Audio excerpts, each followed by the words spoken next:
இன்றைக்கான breakfast and lunch menu என்னென்னு பார்க்கலாம். பாலக்கீரையில் தான் ஃபர்ஸ்ட் டைமாக தொக்கு மாதிரி ட்ரை பண்ணியிருந்தேன். இன்ஸ்டாகிராமில் தான் இந்த ரெசிபி பார்த்துருந்தேன்.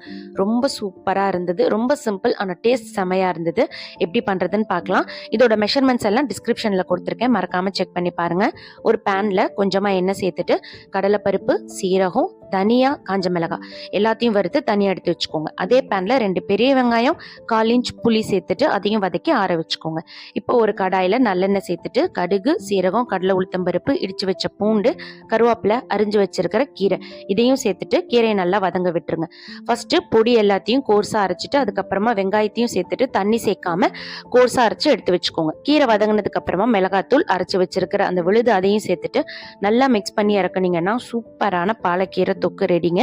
இது கூடவே கொஞ்சமா நெய் சேர்த்து கிளறினா அட்டகாசமா இருக்கும். மார்னிங் பிரேக்ஃபாஸ்ட்டுக்கு கோதுமை உப்புமா தான். கண்டிப்பா இந்த ரெசிபியை ட்ரை பண்ணி பார்த்துட்டு எப்படி இருக்குன்னு கமெண்ட் பண்ணுங்க. தேங்க்ஸ் ஃபார் வாட்சிங்.